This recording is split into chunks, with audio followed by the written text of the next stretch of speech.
Yang terkait dengan Kementerian ESDM ada dua hal. Yang pertama adalah Asta Cita untuk ketahanan energi. Kita barangkali tidak akan membahas lebih detail untuk yang ini. Tapi yang kedua adalah terkait dengan hilirisasi. Ini yang masuk di dalam Asta Cita di program Presiden dan Wakil Presiden. Dan ini sudah masuk juga di dalam undang-undang terkait dengan rencana jangka panjang pembangunan nasional 2025-2045. Di situ dimasuk dalam salah satu upaya super prioritas untuk ketahanan energi dan hilirisasi. Kemudian secara lebih detail masuk di dalam RPJMN 2025-2029, sudah terbit peraturan presidennya, masuk bahwa kontribusi sektor pertambangan untuk substansi hilirisasi, ketahanan energi dan lingkungan hidup yang berkualitas. Jadi secara regulasi, secara kebijakan ini sudah sangat lengkap bahwa di pemerintahan yang sekarang hilirisasi merupakan program prioritas utama untuk pertumbuhan ekonomi. Bagaimana menerjemahkannya? Satu hal yang sekarang sudah berjalan adalah dibentuknya Satgas Hilirisasi dan Ketahanan Energi. Ketuanya dalam hal ini adalah Menteri Energi dan Sumber Daya Mineral dengan wakil ketua dari beberapa menteri yang terkait secara langsung. Pertama tentunya dari Menteri Investasi dan Hilirisasi, kemudian Menteri Pertanian. Jadi ini adalah hilirisasi untuk sumber daya alam, baik itu sumber daya SDM, sumber daya pertanian dengan Menteri Pertanian, sumber daya kelautan, ini Menteri Kelautan dan Perikanan, kemudian terkait dengan penyediaan lahan, wakil ketuanya adalah Menteri ATR, Kepala BPN, kemudian terkait dengan hilirisasi di sektor kehutanan, Menteri Kehutanan, dan juga supporting dari sisi kebijakan adalah Menteri Sekretaris Negara juga sebagai wakil ketua. Terbit dibentuk berdasarkan keputusan Presiden nomor 1 tahun 2025 tentang Satuan Tugas Percepatan Hilirisasi dan Ketahanan Energi Nasional dengan beberapa tugas utama antara lain. Pertama adalah meningkatkan koordinasi kebijakan regulasi dengan kementerian, lembaga, dan pemerintah daerah. Yang kedua adalah menerapkan standar prioritas usaha, pembiayaan, dan penerimaan negara. Jadi konteksnya menjadi sangat luas, sebetulnya ini tidak hanya di sisi kebijakan, tidak hanya koordinasi, tapi juga bagaimana mempercepat upaya hilirisasi melalui pendekatan penerapan standarnya. Menetapkan wilayah usaha potensial untuk hilirisasi dan ketahanan energi, merekomendasikan penyesuaian tata ruang dan pemanfaatan lahan untuk hilirisasi dan ketahanan energi, kemudian juga mengidentifikasi proyek-proyek yang strategis. Kita sudah berapa kali mendengar, misalkan terakhir Pak Menteri SDM menyampaikan sudah ada 21 proyek untuk terkait hilirisasi. Tadi sudah disampaikan juga oleh Pak Wamen secara umum angka-angkanya di situ. Jadi sebetulnya ini bukan hal yang tiba-tiba karena seluruh master plan-nya itu sudah disusun juga di pemerintahan sebelumnya. Nah, dilakukan kurasi sekarang, keluarlah proyek prioritas untuk 21 list yang pertama senilai kalau tidak salah di 40 miliar US dollar.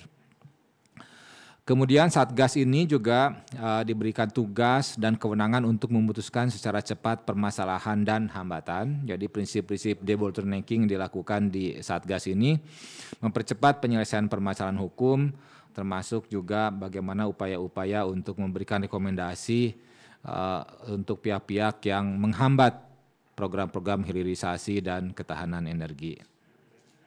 Terkait dengan realisasi produksi dan penjualan batu bara, ini secara khusus diminta oleh panitia bahwa kami menyampaikan di sini secara historical datanya dari 2019.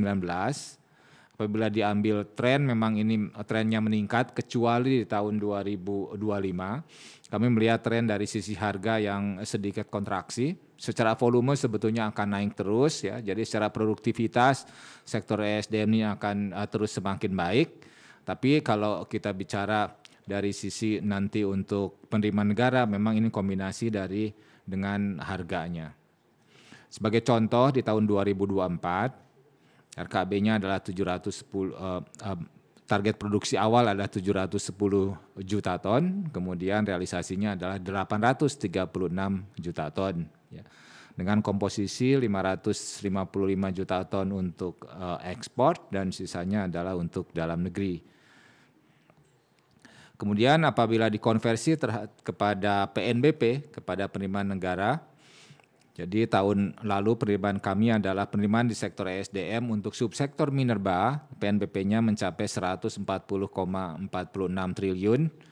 Ini 23% lebih tinggi daripada target yang telah ditetapkan di awal tahun, di awal 2024. Ini kombinasi antara produksi dan harga. Ya, banyak pihak kadang menyampaikan bahwa ya naik PNBP-nya karena harganya naik. Gitu. Ya kita buktikan bahwa dari sisi produksi pun naik, meskipun dalam beberapa hal harga tidak bisa kita jaga dengan baik ya. Ini yang terus menjadi salah satu fokus di kami di Kementerian ESDM untuk memastikan bahwa PNBP dari minerba termasuk juga dari migas merupakan salah satu penerimaan negara utama yang akan mendukung APBN. Ya. Jadi secara kronologis memang kami selalu mencapai angka di atas 100% untuk sisi PNBP. Berikutnya yang ingin kami share adalah beberapa poin revisi Undang-Undang Minerba yang tanggal 18 Agustus yang lalu sudah disahkan di DPR. Kemudian sekarang lagi proses untuk legalitas di Presiden. Ada berapa hal secara singkat kami sampaikan, minimal ada 8 hal yang semua menuju kepada memastikan bahwa ketahanan energi di dalam negeri terjamin. Jadi kita lebih mendetilkan kembali apa yang dimaksud dengan DMO batubara. Ini akan lebih detail di situ. Kemudian juga sejalan dengan prinsip-prinsip demokrasi ekonomi, diberikan juga kesempatan prioritas kepada ormas, kepada badan usaha kecil dan menengah, kepada juga badan usaha yang dimiliki oleh organisasi kemasyarakatan keagamaan. Ini yang menjadi salah satu terobosan dari pemerintah bersama DPR untuk bagaimana mempercepat sisi pemerataan termasuk juga sisi keberlanjutan. Mendorong juga memberikan manfaat kepada perguruan tinggi, pemberian pendanaan bagi perguruan tinggi melalui penyaluran sebagian keuntungan dari usaha tersebut. Ini masuk di dalam undang-undang. Kemudian hilirisasi, tadi sudah kami sampaikan di sini bahwa dalam rangka hilirisasi dan industrialisasi, pelaksanaan pemberian WUP dan WUPK dengan cara prioritas kepada BUMN atau badan usaha. Nah, jadi ini salah satu terobosan utama bagaimana bukti keseriusan dari pemerintah menetapkan program hilirisasi ini. Yang lain-lainnya terkait dengan perbaikan sisi perizinan, memberlakukan audit lingkungan untuk mendukung aspek-aspek keberlanjutan, termasuk juga memastikan bahwa komitmen-komitmen untuk pengembangan masyarakat. Jadi pemerintah dalam hari ini Kementerian ESDM sejalan dengan Undang-Undang 3 2020 di beberapa pasal yang terkait kebijakan hilirisasi pertambangan, ada 3 hal yang kami dorong di sini adalah bagaimana fokus strategis terhadap pengolahan domestik, kemudian melakukan larangan ekspor biji nikel atau yang tidak terolah. Kemudian yang ketiga, ini sejalan, ini terima kasih didukung terus sama Komisi 12 DPR untuk sisi keberlanjutan dan transisi energi. Ya. Adapun berapa strategi untuk berapa komoditas utama di sini, strategi kebijakan hilirisasi mineral. Untuk nikel saya kira ini sudah didorong dengan pembangunan smelter yang dengan hidrometalurgi. Bauksit sekarang kami mendorong untuk bagaimana supaya sampai kepada consumer goods setelah smelter aluminanya bisa dihasilkan. Timah, tembaga, saya kira tembaga juga sudah sangat baik dari sisi hilirisasi. Kemarin Presiden meresmikan produksi emas dari Freeport, jadi hilirisasi juga terjadi di emas dan perak, termasuk juga di besi. Saya kira itu barangkali yang kami sampaikan. Terakhir kami menyampaikan update terkait dengan pembangunan fasilitas pemurnian mineral terintegrasi di tahun 2024 dari total 15. Ini kira-kira yang sekarang sudah di dalam tahap operasi.